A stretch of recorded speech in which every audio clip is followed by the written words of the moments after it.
ఆయేషా మీరా హత్య కేసులో 8 ఏళ్ల జైలు వాసం తర్వాత నిర్దోషిగా విడుదలైన సత్యంబాబు కొత్త ఆశలు ఆశయాలతో బతుకుబాట పట్టాడు.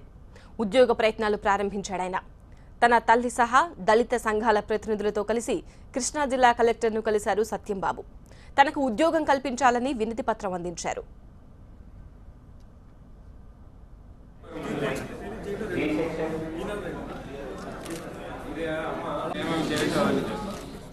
కలెక్టర్ సానుకూలంగా స్పందించారని కృతజ్ఞతలు తెలిపారు సత్యంబాబు.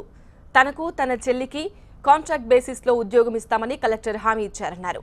అలాగే పొలం, ఇల్లు విషయం కూడా మాట్లాడారని చెప్పారాయన. కలెక్టర్ గారిని కలిసి ఒక వినతి పత్రం అందజేసామండి. సార్ని కలిసిన తర్వాత సార్ సానుకూలంగా స్పందించి ఇల్లు విషయం ఒకటి, తర్వాత కాంట్రాక్ట్ బేసిక్లో మా చెల్లికి నాకు చిన్న ఉద్యోగం ఇస్తానన్నారు. తర్వాత ఆర్థికంగా కొంచెం ఆయన సహాయం చేస్తానన్నారు. తర్వాత ఈ పొలం విషయం కూడా, భూమి విషయం కూడా అడిగితే దాని విషయం కూడా పరిశీలనలో చూస్తానని చెప్పేసి సార్ చెప్పారు.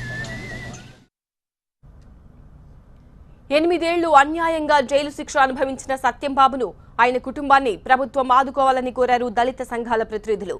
తమ విన్నపంపై జిల్లా కలెక్టర్ సానుకూలంగా స్పందించారని హర్షం వ్యక్తం చేశారు.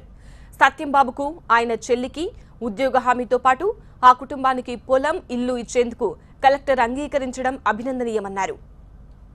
సత్యంబాబుకి, ఆయన చెల్లికి ఉద్యోగం కాంట్రాక్ట్ బేస్ మీద నా పరిధిలో ఉన్నదని చూస్తానని చెప్పడం జరిగింది.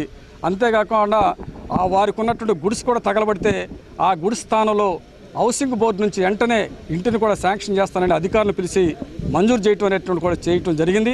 అంతేకాదు మరి భూమి విషయంలో కూడా మేము అడిగితే భూమిని కూడా పరిశీలన చేస్తామని చెప్పినంత అన్నారు.